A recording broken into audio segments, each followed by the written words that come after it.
What is up, fellow gamers? You're tuning into the Colorful Controller Podcast. We cover all things home console gaming. I'm your host, Gio. We have a loaded episode for you. We're going to talk about everything that Microsoft showed us at the Xbox Love Games Showcase, all the trailers. We're going to talk about them, give our first impressions, what we think, and what we think about this whole PlayStation Xbox war of consoles now that we've seen what Microsoft is bringing to the table. So it's going to be a long one. Grab a seat and let's do this. Always real. On the day I was born, that's something different, not part of the norm. What I am is something untamed. I'm coming at you like a hurricane. So we just finished seeing the Xbox review for their new games that are coming out. We're going to talk about first impressions, opinions about everything that we saw. I have my special co-host with me once again. Let me bring them in. First and foremost, my good friend, Brother Ron. Welcome to the show. How you doing? What's up? And also I got my buddy, Matty Matt. Hey. Again. And we're going to talk about the showcase. I mean, there was a lot that Xbox showed us. And I think, it's really changed my perception on what Xbox is really trying to do this generation. I think that I had a perceived notion about what they were trying to do. And then I'm like, oh, y'all are going like a totally different way. So we're going to get into that. We're going to show the trailers of the games and react to them. So stay tuned. First and foremost, we're going to talk about the biggest game that's been probably the most anticipated with this new console, which is the new Halo game.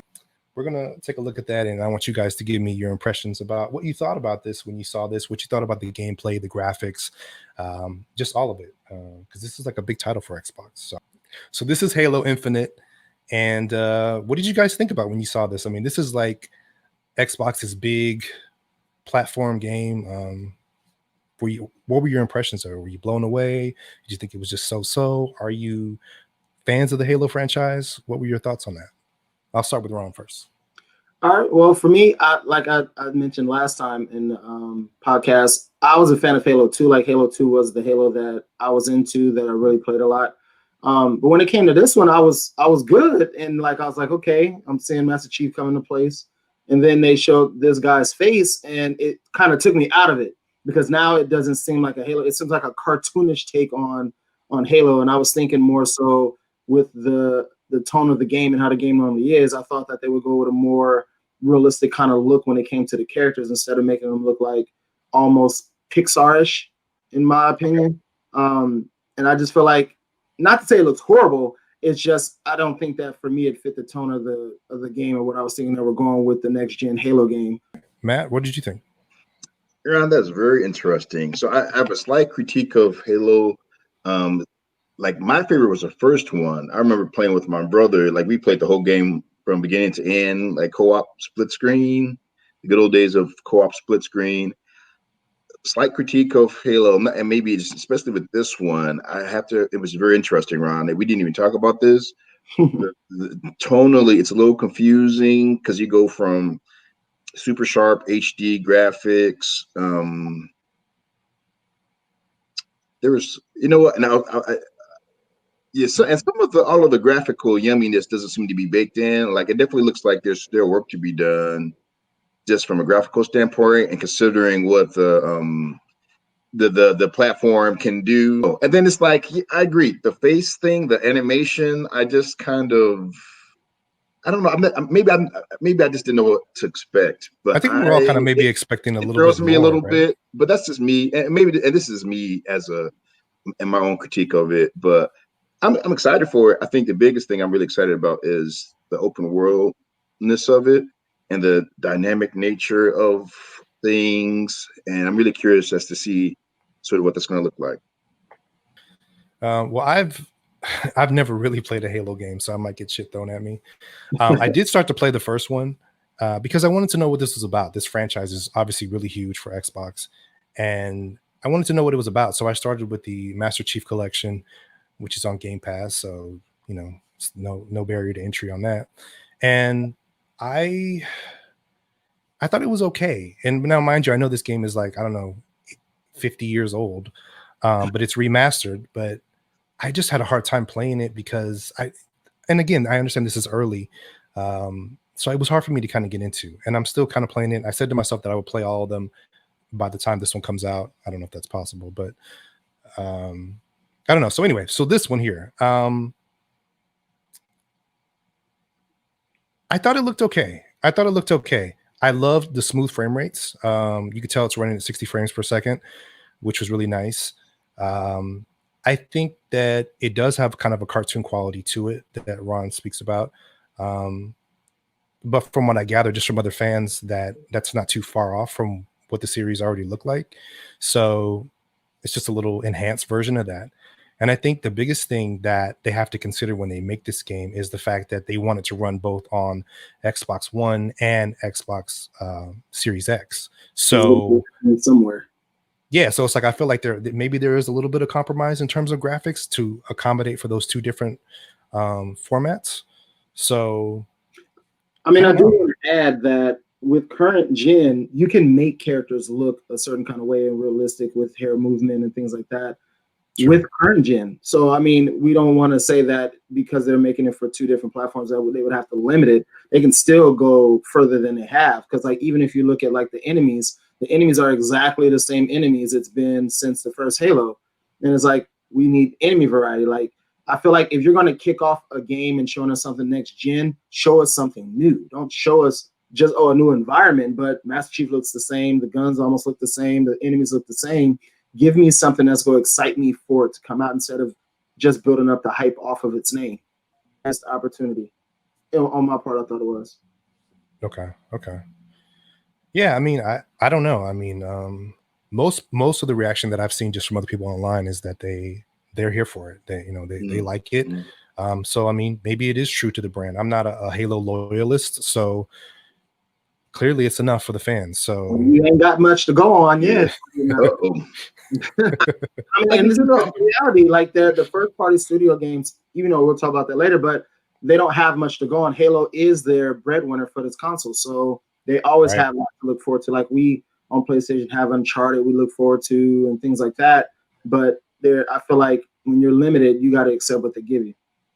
Yeah, I agree. I think that there's definitely a anticipation for like being blown away for these next generation consoles. Like we want to see things we've never seen before. We want to see, faces look so real, and I don't know. I don't think that's going to be the case with every game. I mean, there's definitely a style that's coming with games. Like this game definitely has a style to it that they're trying to keep, and I get it. I don't expect everything to look ultra real.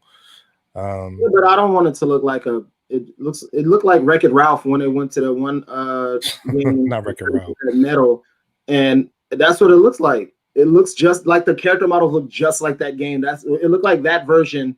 Like they took that and was like, let's make a game of it, and then you get this.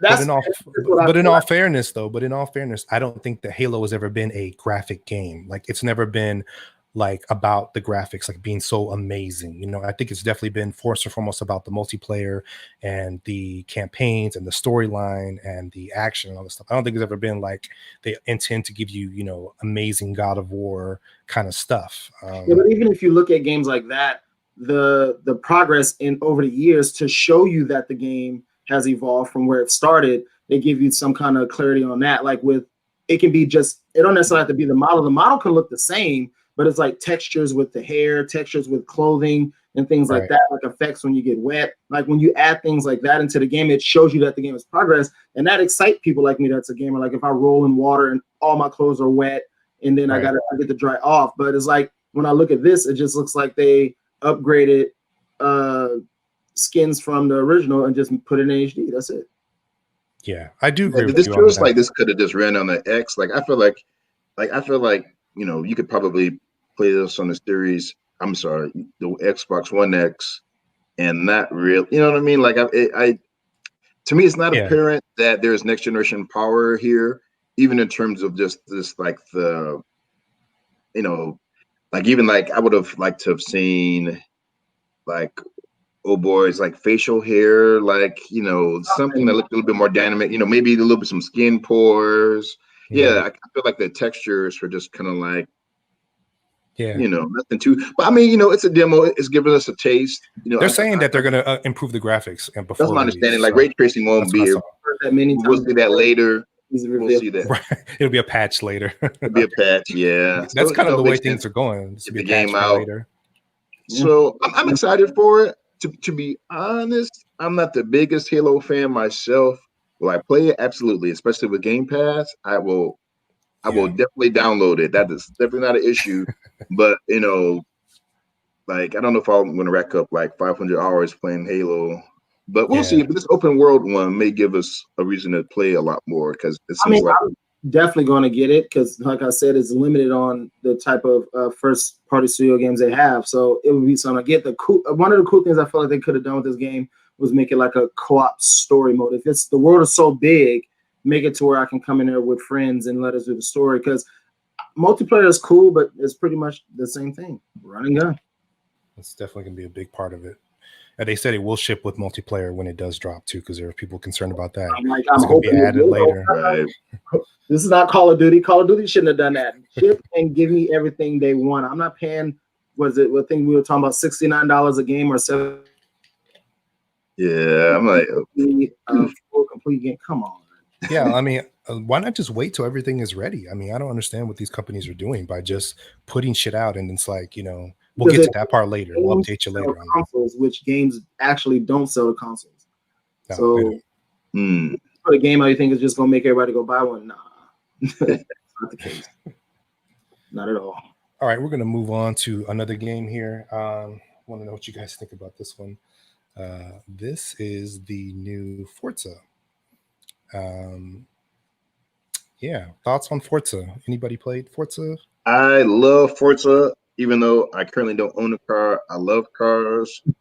This is actually probably the one game I'm super excited about because it seems to me maybe it's just like car games, like are easier to push to the boundary. It's not like the Grand Theft Auto game. You're on a track. You only have so much you need to render. So it seems like you could really push the envelope with car games. So I think even I think Forza was the one game that the Xbox One X could 4K 60 all day long without dropping a frame.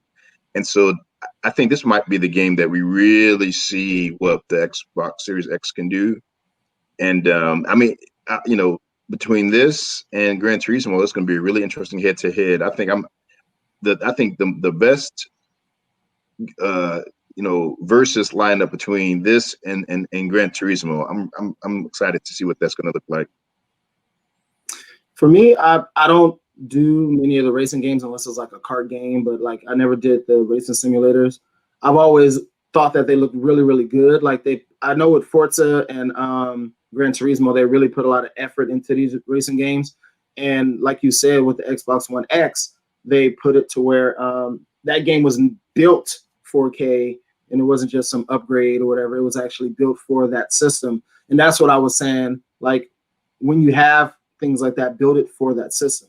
And I feel like with that game they do, because like you said, they can show off graphically, like just speckles of water, like the little things that people think that no one pays attention to. They do that in Forza, like with the weather, the tire tracks and marks and scratches on your car, like little details like that is what makes it like people pay attention to that. And I feel like Forza is probably going to be that game that's going to show off the Xbox Series X graphics when it comes out, for sure. Yeah, I agree. I don't think those games are very detailed. Yeah, I just wouldn't buy it because I don't play them. Yeah, I'm not really a fan of them either. I love some racing games. My favorites were like Burnout, where there's a little bit more than just winning the lap. I want to knock bitches off the road like this. That's what I like. Exactly. But I mean, it looks amazing. I think this is kind of more of the realism that you were kind of talking about, Ron, maybe like for Halo to kind of have all these little details. Because you don't necessarily like if the character and the way the models look, just you can make things around them look a certain way that'll push them out, or you can make them look if cartoony is the way you were going or the route where they were going with that character. And then like Matt said, you could just give them details in their look that could just make them really look good and stand out. But it is what it is.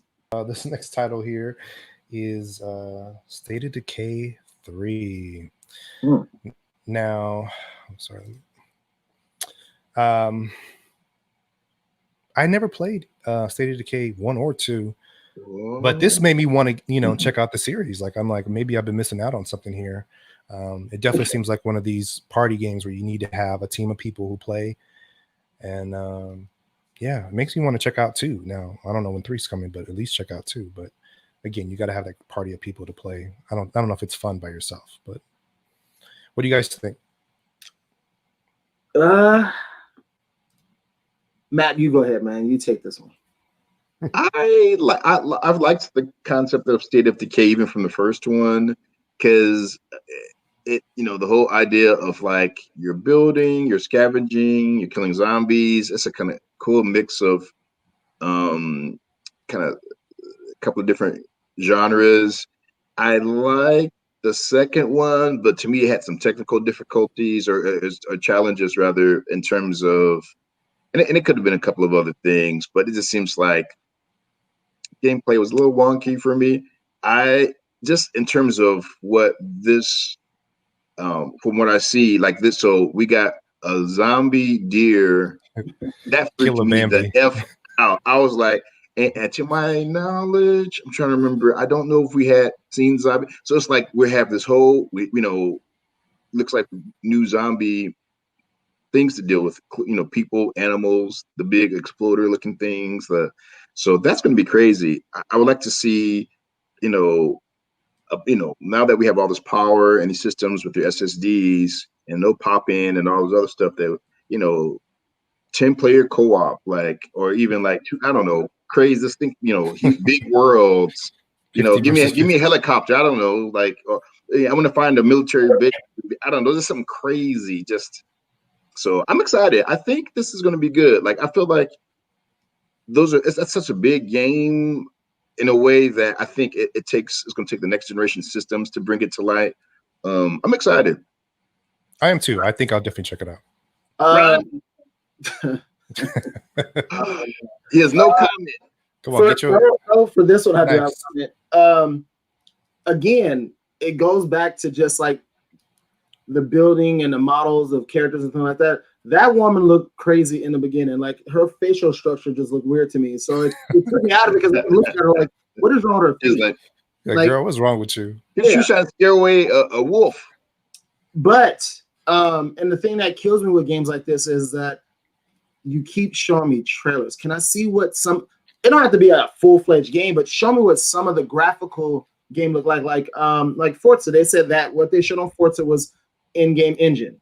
Right. Perfect. Build a trailer based off in-game engine. Even if it's like a cutscene, something. Based off that trailer, I'm gonna have to say, nah, I'm cool, because like I said, the lady looked all messed up. You didn't like it. Cool. The deer part was cool, but that's just a trailer. That didn't even actually. I might even get to fight that in the game. I don't know. You got to show me, because the one thing we've been duped over the years with all these game trailers when they keep showing just trailers and no footage, and then we've been lied to saying it is footage and it's not. So you got to really hammer it down by showing gameplay. When you do that, for me being an older gamer, I feel like for me that's something that I want. I don't want to just be showing a trailer and I don't get excited over just a trailer, but it depends. Now, if it's Resident Evil, I'm excited at the name. Yeah, you was geeking over the Resident Evil. That Resident Evil one was really good, honestly. So safe to say that you're a graphics guy. Like, everything is about the graphics for you. Remember, we had this conversation before. Not everything. I feel like I need to think of some PlayStation titles that are really graphically trash and people probably love. Because there's a bunch of games that look good and they're garbage, and then there's a bunch of games that look garbage but they're good. I know that you're going to be fighting zombie deer. That's the only thing I got from it. But I'm excited. We'll see. But at the same time, you don't want to show off something that's too early and then really just disappoint people who won't even be interested once you show them a little alpha demo or something, and they'd be like, oh, it looks like trash. I'm not even looking for that when it comes out. So you kind of want to make the awareness known that, okay, this title is coming, and kind of get that anticipation. And I think they're really just putting it to their chest, so it's really, really ready. Like, I can imagine it's like a painting. You don't want to show it when it's half done. You want to show it when it's fully done and really blow people away or whatever. So all right, moving along. I don't know how this was going to play on Ron's graphics scale, but this is Balan Wonderworld. Mario kind of style game. Right. It's very crazy characters like you would see in the Sonic the Hedgehog world. It felt very Sonic the Hedgehog. It looks like it from that same kind of world. It looks fun. I mean, it looks it definitely has the kiddie feel to it, but for this type of game, it looks very creative, very imaginative. I think they have like over 80 costumes that you can transform into, and they'll show some of the transformations here in a second. See, there's one of them, and each costume has a different special ability. So I think it's going to be pretty awesome. I'll play it. I mean, it looks kiddie as hell, but I still would check it out. Yeah, I didn't. For some reason, I didn't see this one. This played right after State of Decay. It was in the pre-show. So, Pretty sure. I think I missed that too. I didn't see the one. It was just the show. It wasn't a pre-show. Oh wow, it's like going on there. All the action is here. Okay, right. That's cool. And so these are some of the like Knights. Times of Sadness. Ooh. That's who it is. So it's the creator of Sonic and the guy from Knights. Yeah, they collaborated on this. Oh, did he just do something? Was that like a black character? He took over or something? I think people were sad. There's something to do with like love and happiness. There's like an emotional kind of thing. Like there are people turn sad and they turn dark. I think that's kind of what the premise is. So it's got a lot going on. Okay. Interesting. I mean, it's not a game that I would play, but it look cool. Like something dancing. Yeah. But you, Ron, you told me you wouldn't play. This reminds me of the sock puppet thing on PlayStation. What is that? The little character? No. Not compared to Sackboy on. Sackboy, that thing. No. So you would play that though, right? Oh, Little Big Planet for sure, because that game is all about creation. So in creation, I can make my own character. I could build a world, and I can do all kind of different things with it and share my levels. It's almost like what's it called? Mario Maker. Yeah, that's right. Mm-hmm. Yeah, but this game is it's a platformer, but it's not a platformer that I would play. All right. It looks like it might pull in like the Nintendo Switch crowd in a way. Well, I guess a lot of people are like mature. I know it had like sort of like if people are into like playing, it kind of had like a Nintendo kind of feel to it somehow, maybe. Yeah. I don't know, which I actually like that aesthetic. So and again, this is going to be on Game Pass, so it's going to be, if you're on Game Pass, it's going to be free to try, which I think we're going to get more into that later in the show, but I definitely will be checking it out. I mean, the barrier entry is none, so I'm there. But we're going to move along. Got a lot to go through. The next one is actually an update to a title. So this is the World War Z. They're doing an update for that game. Adding a new. I think I missed some of these. Yeah, this is the part of the pre thing because it wasn't in the main part. Yeah. And so they're doing an update. They're adding a new character who has a drone that can upgrade to all these different functions. I think it's really nice. And also, when this drops, they're adding crossplay to it as well. So it'll work on, against PlayStation, against Xbox, PC, whatever. But I know, Matt, we've played World War Z. Ron, have you played it? I enjoy it. It's very difficult. This game reminds me of Left 4 Dead, but in third person. And that's what I like about it, because you get to be the different characters in the different situations, and the hordes of zombies, even though it's just like Left 4 Dead, you be getting beat up for no apparent reason. But I do like it. It is tough as shit, though, man. Shit. I mean, we struggle to get past on the easy level. Because it's just when they start swarming, it's just like I think part of the problem too is until you get your weapons upgraded, you really have to kind of lean on. You know what I mean? It's just a little bit more difficult, but I like the difficulty. I like that you have to really work for it, even on the easier levels. Like you have to really work to. It's not just like you click buttons to get to the end. It's like you'll get jacked up. Looking forward to that. Yeah, I love Left 4. I mean, World War Z is fun. It's just tough as shit. That's my only complaint about it. Okay, moving along. Obsidian. There we go. Oh yes. And they're known for their RPG games. So I expect this to be really good. They give you just a little taste of what the gameplay will be like, but I expect it to be pretty good. These graphics already look really nice. Oh yeah, it's giving me like a Skyrim-ish kind of. So is it like first person, or is it like third? Like it's going to be first person. It's going to be first person. Yeah, you'll see right here in a second. I see. Like That's right, because this is the one where the guy has the magic Right. on his left, like the purple. Yeah, his hand. And I think it's gonna be pretty dope. It'll look cool. This little glyph thing, and then he's got this purple. Ooh, something's coming out. That looks amazing. Yeah. I guess they got to make a piece of change before Skyrim 6 comes up, or Elder Scrolls 6 comes out, because that's going to shut them all down the next year, I think. But I'm a Bethesda fan. That looks good though. I didn't know Obsidian was making that, so I'm excited. This is Everwild. A lot of people were excited about this title. First of all, if we want to talk graphics, Ron, I think that this definitely stylistically has something going for it. How do you know that for sure? This is a trailer. You're right, but I feel like the trailer's not going to be that far off from what the game looks like. We know that this art direction is definitely where they're taking this game. I don't expect it to be any different from this. And we know that this kind of art is capable. I mean, we've seen games like even back in the days of ICO or ICO. That's one of my favorites on PlayStation. And then Shadow of Colossus. You know, those, it gives me those kind of feels, even though this will probably be more like an action RPG. Right. But it looks amazing. No, I mean, this is one of the games that I watched on here that I'm interested in. I just felt like it didn't show me much.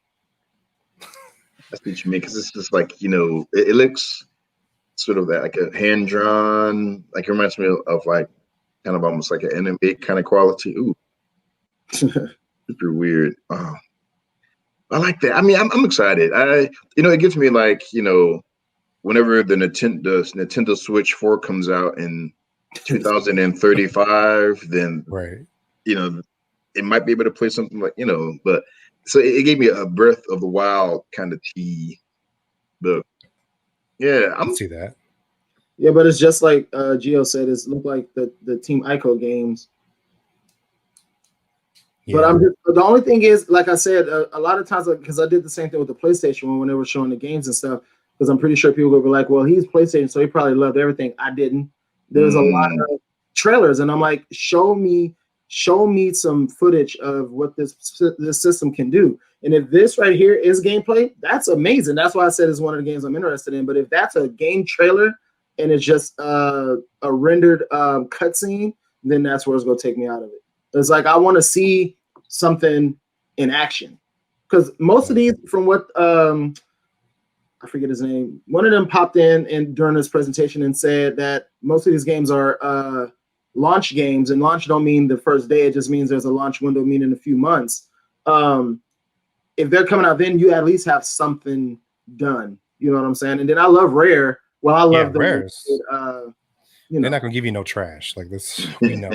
We can't say that. But back in the Nintendo days, yeah, they didn't make no trash. Everything they made was pretty much good. But since they've been with Xbox, they had a bunch of duds. What was a dud from Rare? What was a dud from Rare? Everything that's on that collection, that the Rare collection. It's not the old school games. Mostly, they have some other stuff on there, but I'm saying, those are duds though. They really haven't came out with anything new. But this right here looks really, really good. Like I said, this is one of the games on my to get list when it comes out, because of course I'm going to get an Xbox. I always get an Xbox. I like to support gaming. I want competition. I want these games to come out so good to where you got people talking about every game on every platform, and it's just not one-sided, because one-sided means that you're not going to get these producers coming out making these games that are just like amazing, because everybody feels comfortable. Like, oh, I'm comfortable. I can make this. I'm not trying to compete with them. You know what I'm saying? And that just makes and that's why we get a lot of games that look like this, and a bunch of games that's just story, because we're not getting tons of action, and they can focus on multiplayer, because with multiplayer, you don't have to put too much into it to make it effective. Yeah. I think that these kind of games, challenge developers to create new things, just like even these characters are new, these types of animals that we haven't seen before. And I like seeing, new things and new creations, and just kind of creating a whole new world that they try to take us into. So I'll check it out. I mean, I don't know what the style of the gameplay is, but I'm interested. So, because actually, I think that trailer really gave me an interesting clue as to what I think it could be. and I'm with you, Gio. I'm not sure, but you know what? The thing that struck me that it seemed very pro-social. Like I didn't see there wasn't like you shooting animals. It was like you're helping, you're with nature, you're sort of working with other people to sort of leave sort of the space you just left in a better place. So I'm like, it seemed very peaceful. So I'm like, if it's what I think it could be, I think it could be a really interesting way in which, and hopefully if it's multiplayer, I'm not sure if it will be or not, but like the idea that you could have an experience with people that's about like Sea of Thieves. I would like a Secret of Mana type of game. Like that would be dope. Was the thing was like even with that game, when Sea of Thieves first came out, that was one of the games that I saw. I was like, ooh, I really want that. And then when I went to go buy it, I was like, what is this? This is not what they promised me. This is the complete opposite. That's my only gripe, is just to make sure, because they were talking about how big the game is going to be, and I'm like, I'm excited again. Now I'm feeling I just don't want that Sea of Thieves thing again, where I get it, and it's a social game, right, but it's nothing social about it. You know what I'm saying? It is. I mean, and Sea of Thieves has grown tremendously over the past few years that it's been out. No, you're a Sea of Thieves. Sea of Thieves is in my heart for some reason, even though I don't play it that often.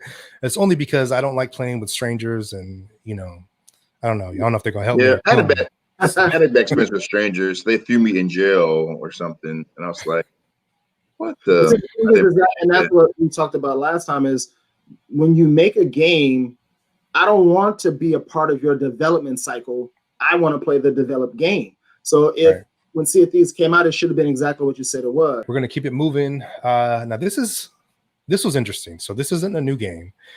This is actually going to be upgraded for the Xbox Series X. Ori.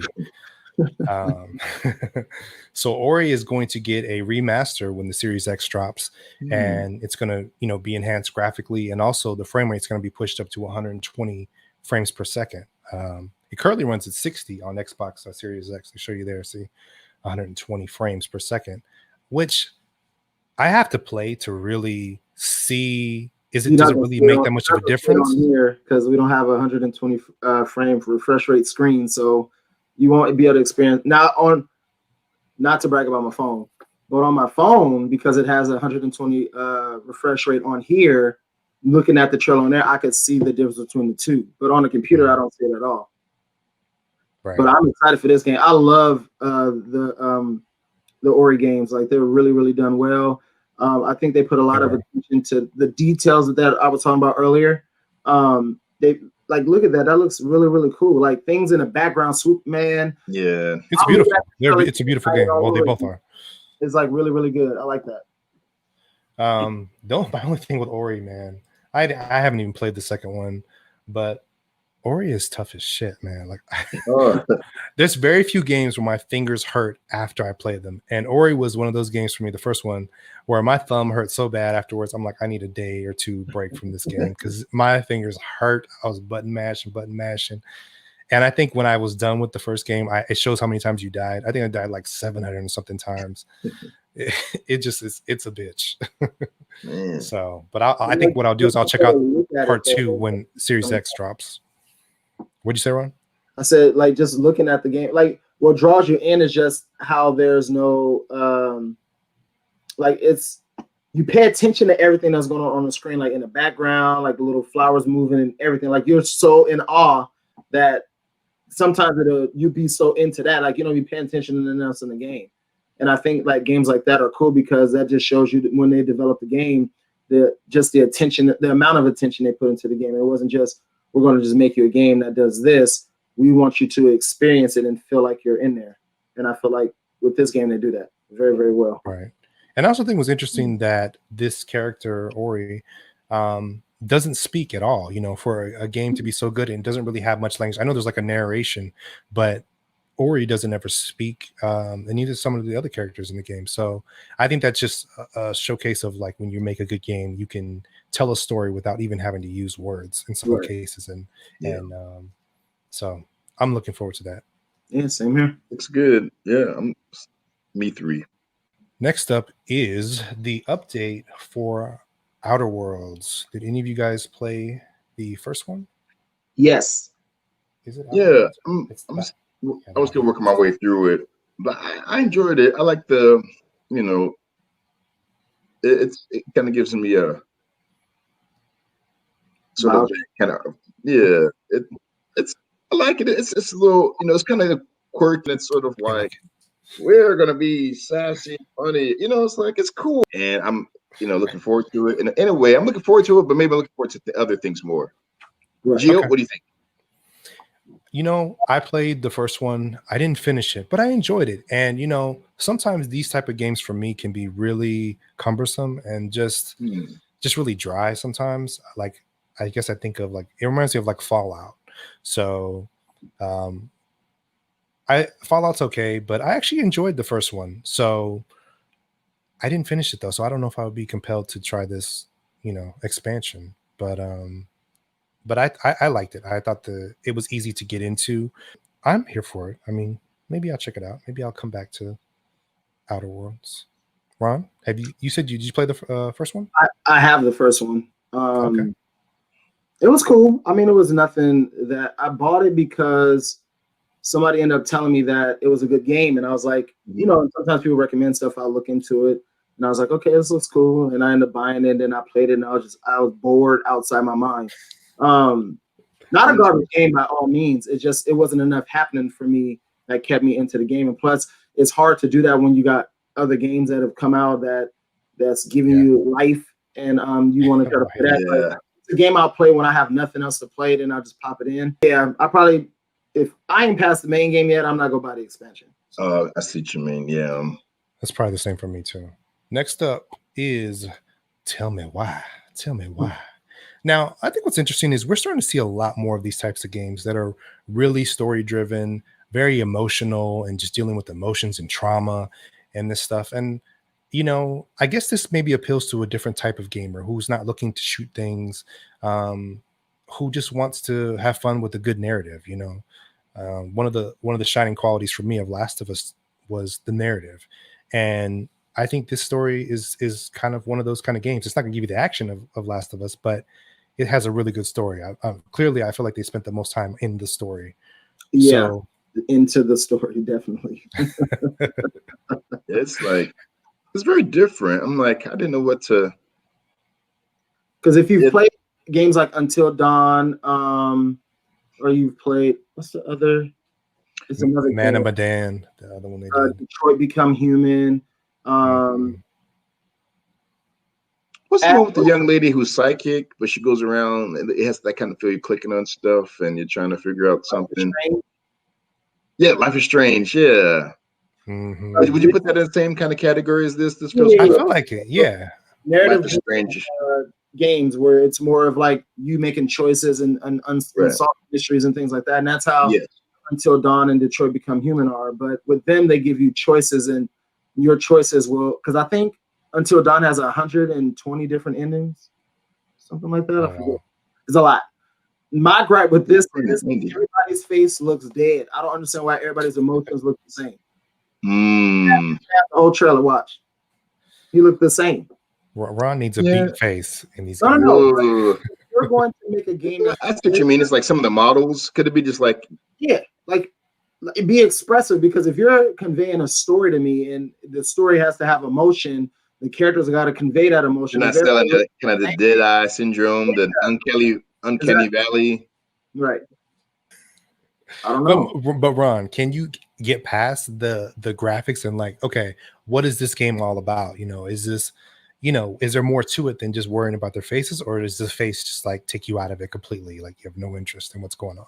Yeah, the game, the facial takes you out of it because of the simple fact of the type of game it is. It's a game that's a story-driven game.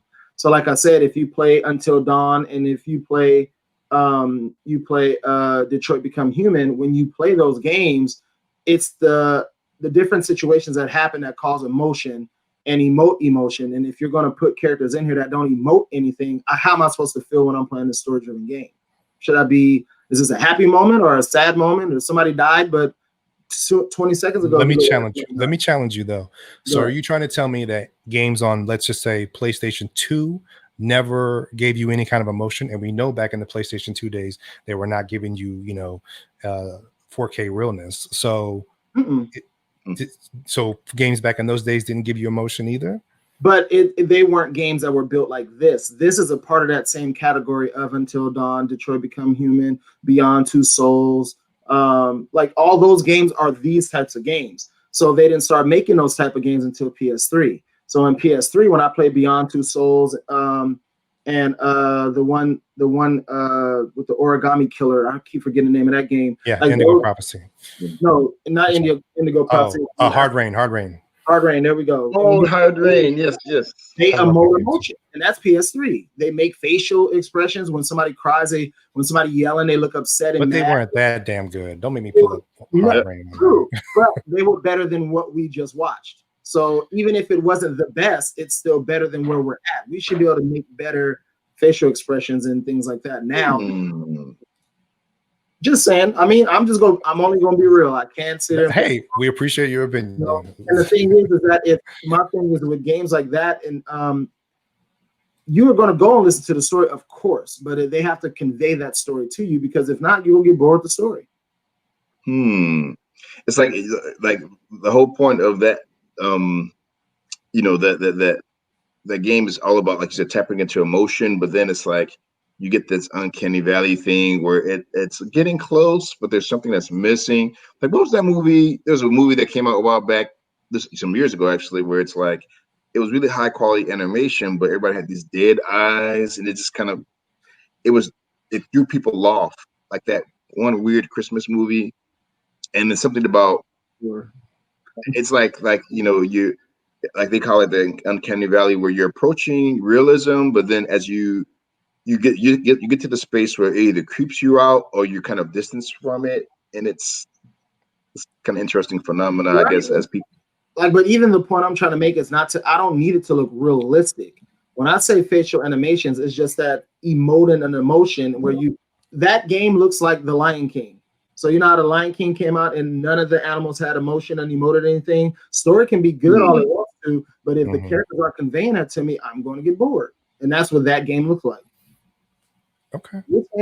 Because I don't know. I mean, I see a lot of like DC comic, superhero things, and I've seen some of these cartoons, and honey, they're not. Their faces are like, it's like kind of plastic. So, I don't know. I think the story is not always about like facial expressions. I mean, there's music, there's this writing that equate to a good story. Like I don't get focused on that. Even though Lion King is good.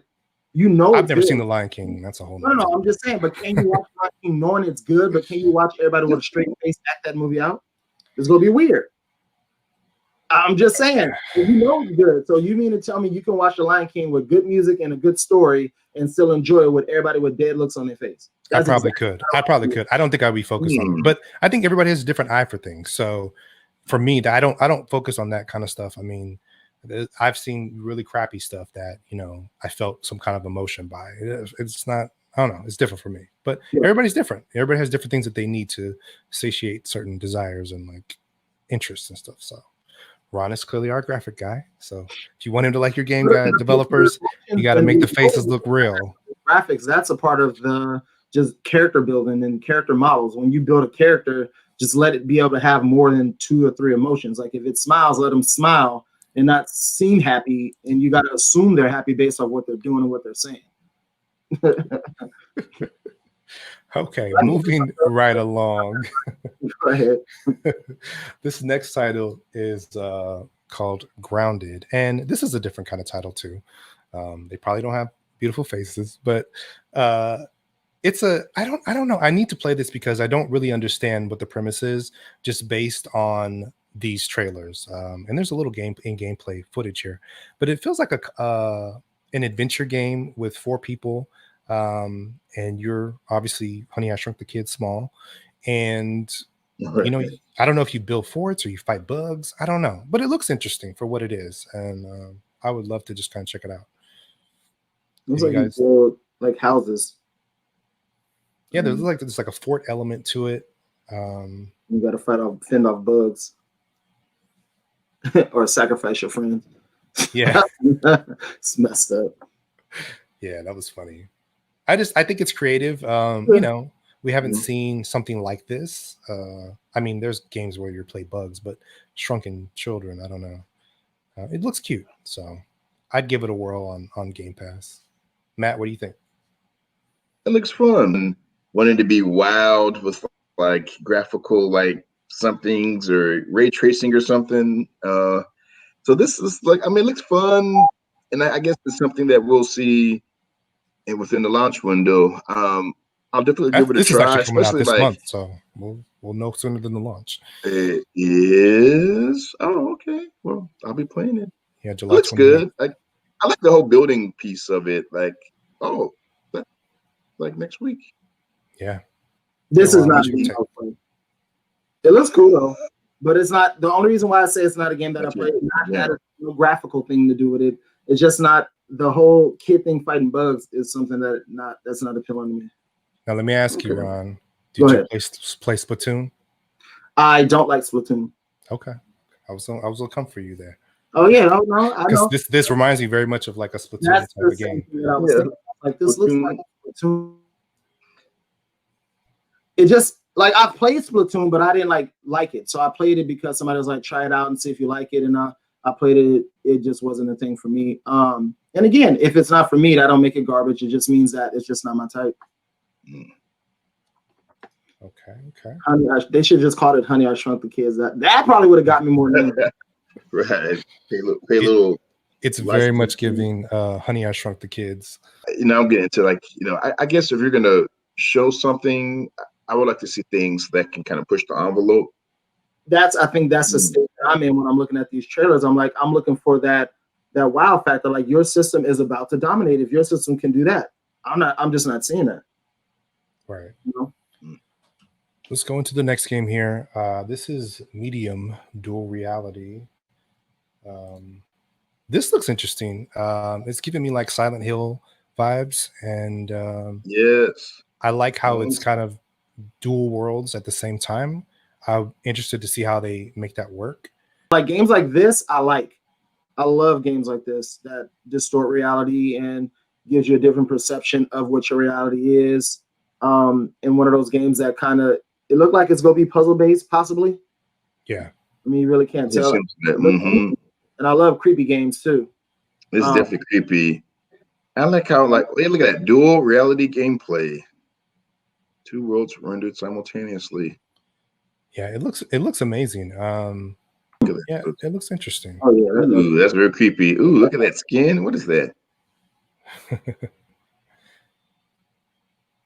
Yeah, I'm ready for this. You can switch it back and forth at any time because how I'm sure you'll have to like jump back and forth between universes. Yeah, that's how I'm hoping you can like you push a button and it just switches between the two at will instead of. I hope it don't do one of those things where you're playing the regular way, then it just switches on its own when you get to a certain point to do that.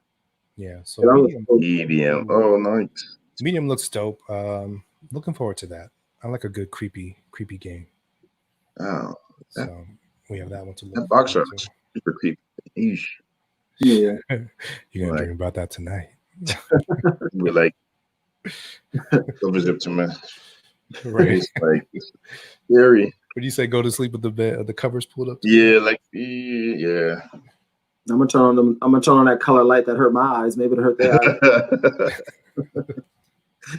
Right, he'd be like, like, wait, so around that light will keep you up, just so you won't have to close your eyes and see that medium.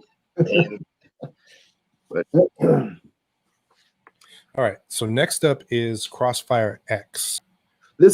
When I was watching this, I was getting the even though I know the developers didn't make it, I was thinking of Crisis for some reason. Oh. And then when they did the part with the suit and the suit goes like into the ghost mode, yeah, it reminded me of Crisis. Wish they remastered it. I was thinking by the way. Oh, they're remastering it? They did already. I think it's out on the Switch now. Oh. Yeah, but this game looks cool. See, now these are games that I like. Action. Yeah. Stuff up. You want to shoot and blow up shit. Bodies flying. I ain't got to hide in a corner. I get to destroy. That's all I want to do is destroy. Toss grenades and drive ambulances over the cliff. Off a cliff. Oh my goodness. It looks cool. It does look good. It looks like there's a lot going on. There's maybe some slow motion effects, maybe, and all kinds of shit. Has anybody played Quantum Break? I did. I have. In fact, I've been playing it on Game Pass to get through it. Has anybody passed it? Not yet. Oh, you beat it. Were you satisfied? I was. I thought it was really good. Definitely underrated. It didn't get the praise that it deserved. Did you like it better than because it's made by the same people that made Alan Wake? Yeah, I enjoyed Alan Wake as well. That was good. That was Yeah, that's kind of creepy, right? Like I have that on my Xbox. I didn't play it. Next up, we have Psychonauts 2. Did anybody play the first one? I did. What did you think? I never played the first one. It was cool, and I feel like this one is going to be more. It's more of a I don't want to say psychedelic, I guess, because you're in the mind. So I guess it's going to be a lot going on. So it looks like a big acid trip. Right. It's some kind of trippy. The art style of it is cool. For some reason, this is giving me like a if I could compare it to like a Sony game, like a Ratchet and Clank kind of situation. It gives me something similar to that. And even how like a little bit later in some of the trailer, it gives you that, your environment's switching around and it's weird, and it's like stuff's changing around. So it almost feels like in the same way that we saw that Ratchet and Clank trailer, like this is giving me a similar kind of, like we might see gameplay where you're, like stuff's all crazy and, dynamically shifting. It's a very hippie, psychedelic, kind of puzzly. Ooh, nice. a little Paper Mario kind of feel. Oh yeah. Ron, I heard that you don't like Paper Mario. It's really, really slow. Really, really slow. Oh. If it don't speed up no time soon, I'm just gonna put that game in a backlog and play it when it's a rainy day. It's wow. slow. That reminded me of what's that? Cooked, or what is that game? Overcooked. Overcooked, yeah. God. I love Overcooked. Are you going? Talk about punishing. God dang it. Yeah, that game is tough as shit. It'd be making me want to throw really? I'll probably buy it again though. It's coming out remastered for Series X, PlayStation 5, and it will include crossplay as well, which I'm excited for. Overcooked? Yeah, Overcooked. And the first one didn't have online play, but they're bringing it in with the remastered series. So good. I'm here for it. We've seen a bunch of the games. Now, I want to talk about what you think overall Microsoft was trying to do with showcasing these games. What are they really saying about their next generation platform? I'm going to start with Ron first. Just kind of let me know what you think, like where they're going with this. Do you think that, PlayStation maybe has an edge over them, or do they still have a foot in the game? What did you think about this? Well, Xbox is always going to have their audience, and that's something that you can't take from them. And when it comes, if I'm comparing the two based off the games that they presented to me, I'm going to say that PlayStation's for sure going to have a leg up, because when they went in there, they went in hard and showing tons of gameplay with their games. And it wasn't just a bunch of trailers trying to get you excited for the games. It was more of, this is what our games can do now. Look at what they can do. Like if you're comparing Ratchet and Clank to the Psychonauts game, you got Ratchet and Clank showing you the physics and how many particle effects can be on the screen at one time, versus this game that's showing you just a bunch of different scenes of things. And I feel like Sony's really touting power, not necessarily graphics, but more power, just to try to get you to show you what our system is capable of producing based off how things used to be, like with PS4. Like you couldn't have too much on the screen at once, or your system start making noise, or you know what I'm saying? You see stuff popping in as things are going, but it was a lot going on. And I feel Xbox knows their audience. They do have favorites like Psychonauts that people have been asking for. And they're bringing out the new Halo, and they're finally... We didn't even show Fable. Yeah. Well, but it wasn't much to see, but yeah. Right. They know their audience, though, and I think they're going for it. I don't think Xbox is in the room or is trying to be in the ring to compete and say our games are better or anything of that sense. I think we as gamers do that. I don't think they're aiming for that. They're not trying to be better. They just want to come out appealing to the gamer, making games. That's what people want. They want games, so we're going to make games. So I think that's a different approach.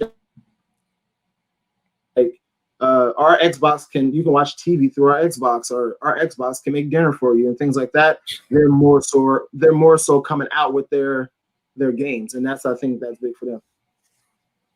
Okay. Matt, what you think? I liked the I like the appeal to all kinds of different gamers and gamers of different ages and different, and then even like, gaming, as you get older, even though I could technically, play games all day working from home. It's just like as an adult, it's just like there's only so much time in a day. So maybe I can only play something for 5 minutes. So it's like, Right. I have friends who are gamers and, they have kids and responsibilities or just, don't just have the time, or you're in school, you're working. And so I like that, there's something for them. There's something for people who can sit down and play an RPG for 7 hours a day. So I like the promise of, get the game, play on the system you want, play the game that you want. You don't have to buy. And maybe this could be, I did see an interesting critique about, like, hey, keep your Xbox, One X and play everything you just saw, and then maybe buy Xbox Series X next year. I mean, that's essentially what Microsoft was saying. And then, it could be that, well, shit, if I can play everything on my Series X now, I can just get a PlayStation to sit down for the year.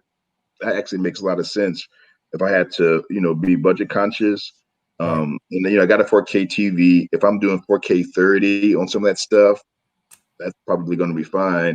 To me, I can see the case for having a Sony machine and a Microsoft machine in that, Sony, you're getting your first party stuff. That's amazing. With Microsoft, and maybe like once this cloud stuff kicks in, you have your tablet that you have your controller hooked up to, and maybe the Xbox system that you have is a virtual one.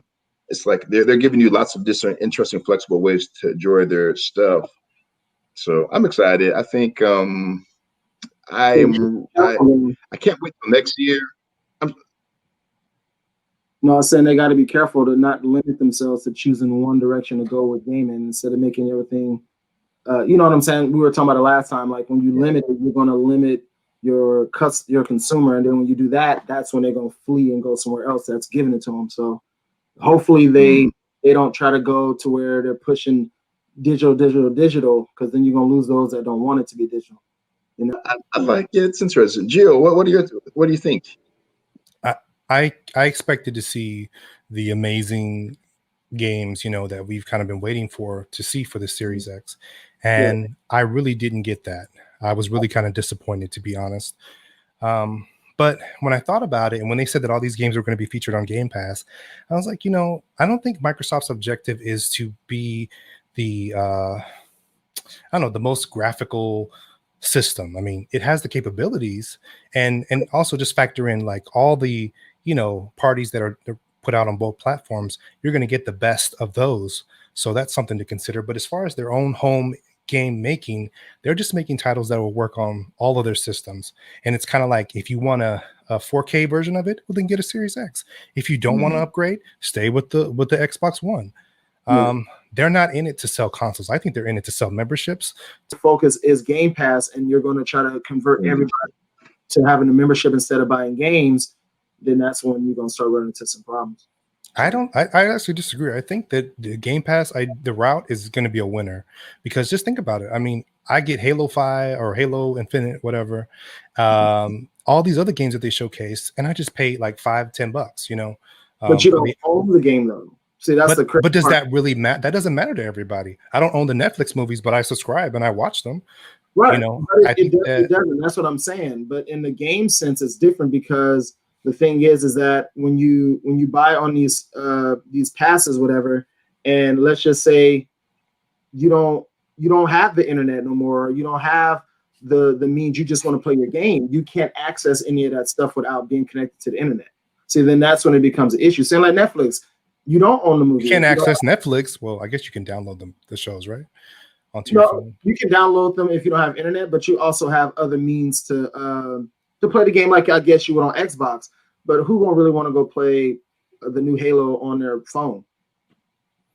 Nobody. You know what I'm saying? A lot of people will, honestly. They're going to use this streaming thing, and they're going to play it. You're thinking of the few when I'm thinking of the many. When it comes to I'm When almost willing to bet you on this. Like, I think you're still kind of, I don't know. I think that No, the I'm gaming telling console you, generation is changing. Like, and I it think is, that but I'm telling you, Microsoft sees the opportunities here to bring I their know. platform to people all over the place in many different ways at a really cheap cost. That's going to draw people. Like, when it comes down to it, if I can play the latest games for $15 versus paying 65, I think people are going to gravitate to it. Especially money is an issue for I can tell most you, people. everybody now that I know that owns an Xbox does not have Game Pass except for the YouTube.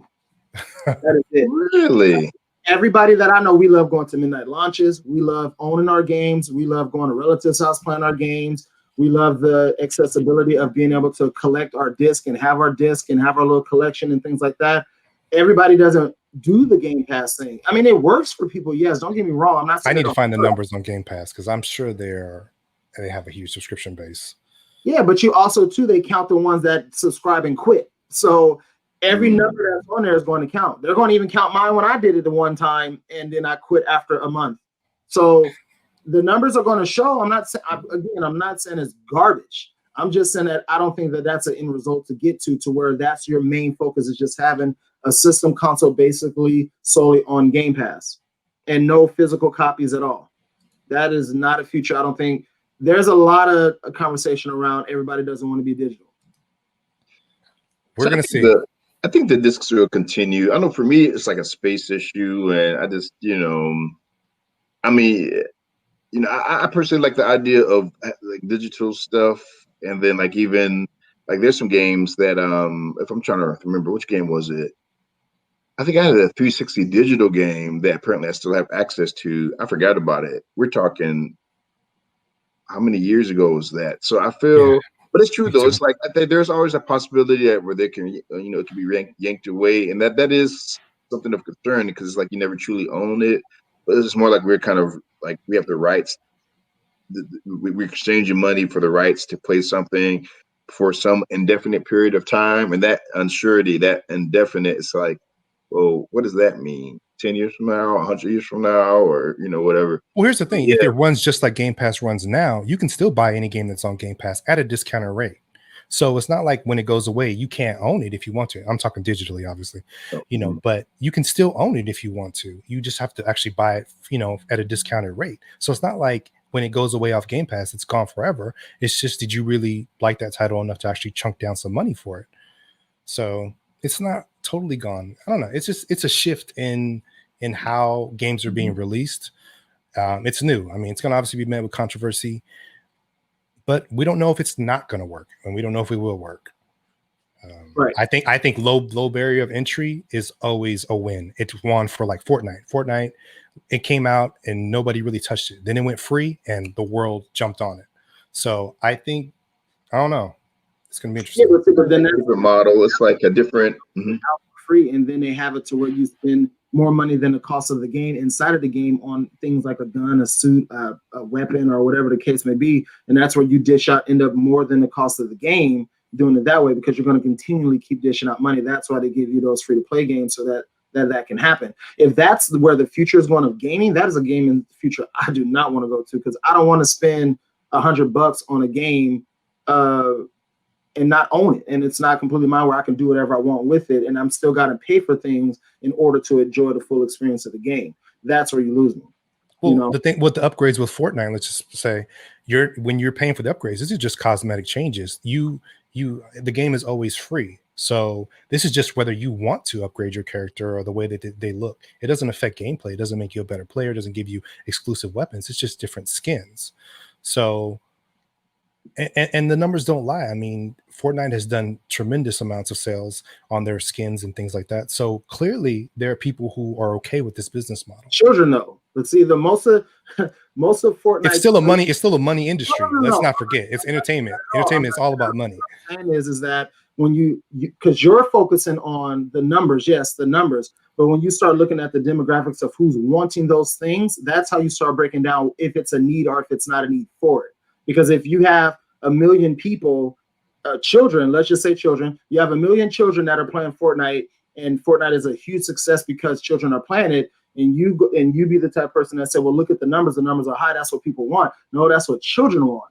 But then you start looking at the core gamer and the gamer that don't have the best internet, that don't have a lot of money, that don't have access to things like that. You can't say that that's the future they're going to, because you're going to eliminate and rule out all those people that don't have that. What do the companies want? Why do companies make video games? Yes, they make them to make these great experiences, but it's also to make money. Let's not rule that out. This is about money. Microsoft's long game is about money. Getting you on Game Pass, getting you on Xbox Live or whatever, Ultimate Pass, that's smarter than getting $60 from you up front, because I get $15 from you for a month. In 12 months, I don't even know the math on that, but it's over $100 and something. So they're thinking about the long term, the LTR. Lose a person, like cell phone companies and things like that. They don't want to lose you as a customer. No matter how much they promote and try to put change, they don't want to lose you as a customer.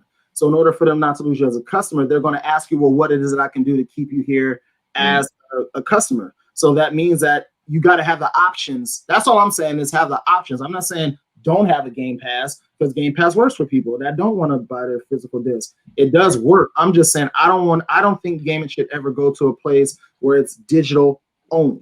Like, that's a horrible future to go to for gaming, only because, like I said, people, even though I got some really good internet, it ain't the best internet. And if I'm streaming everything and I got roommates that I got to share my internet connection with, things deplete super fast. Like, that's not going to benefit me as a gamer in the end. I'm going to be screwed in the end. You got to even take, because even look at how music is. Like, everybody thinks music just went all digital. You can't get no album nowhere. You can still buy vinyl albums. Vinyl ain't even went nowhere. You can still. I'm glad you brought that up. But go on. Yeah, vinyl. You can still even buy CDs, and CDs haven't gone anywhere because pricey, though. People still want the physical copies of these things. Everybody don't go all digital. And the thing is that it's not to say that the digital part isn't working and it's better. Of course, when it comes to music, digital is way better. You know what I'm saying? So for that, it's different. But there are people that are still using their cars with putting CD disc in, or even at home, they're still doing the same thing. So that's also like one of those things you can look at like that. You can still have those options available and still thrive in the digital space. You don't have to completely remove everything and then for something to thrive. It's still going to thrive no matter what.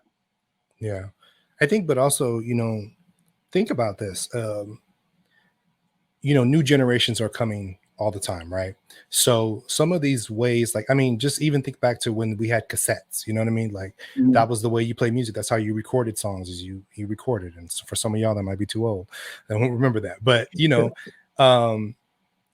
as these newer generations come, they become accustomed to a certain thing. And so they're not really worried about, I don't think they're as worried about as much as we might be about having these traditional methods, because they've grown up with iPads. They're used to touching their screens and doing these things. And, so it's like, I don't think they're going to hold as much value in having a physical copy of things. All their music now is Spotify, Apple Music. They're streaming it. Kids don't own CDs. No teenager has a CD. Most of them don't. They're not picking up vinyl. Who's getting the vinyl? Vinyl is probably an older person, over 25 at least. So I don't know. The times are changing, and I think that Microsoft is trying to find their footing in that and trying to adopt, new principles and new ideas to bring their platform to people in all ways, whether you're playing on your desktop, your phone, whether you have a lot of money or whether you just have $15. Like, they're trying to appeal to the mass market. I think that's their strategy, and it's going to be interesting to see what it does. And when Sony comes with their console, they're going to bring you those A titles. I expect that from Sony now, for sure, especially in this race. Sony's going to bring it with their A titles, and they're going to look graphically amazing and tell great stories, and you'll have that option too. But even Sony is thinking about the digital market, hence the second version of the PlayStation 5. They see the future is going more digital, and they probably have analytics that clearly that we don't, to where, are they selling more digital copies? Or are they selling more physical copies? And I would say the fact that they created a digital version of the PS5 tells me that there's definitely, some value in putting a console like that out so soon. I was shocked that they dropped a digital version with the disc version so soon. And maybe if it had been 2 or 3 years, it would like, okay, that makes sense. But the fact that they're doing it at launch, that says a lot. So right now, because there is digital, because they're doing both digital and they're doing a physical copy, that's why there's no big outcry on it, because no game developer or no game company yet has stepped out and said, we're only doing it digital. And the ones that do it only digital don't get the love. Like Stadia ain't getting no love. And it has nothing to do with it being Google. It has nothing to do with that. Right. I agree with that. Games is because it's an all digital system. Nobody asked for or wanted. People like options. I think they just the launch was terrible. They didn't have enough titles, enough support. Yeah, it just wasn't ready. But anyway, we will wrap this up now. I want to thank you guys for being on once again. And I think we covered a lot. So I think the future of gaming has a lot of changes ahead. And we'll just have to see how it goes. I think Microsoft is trying something different. We'll see if it works. I don't know. They might lose. They might win in different ways. I don't know.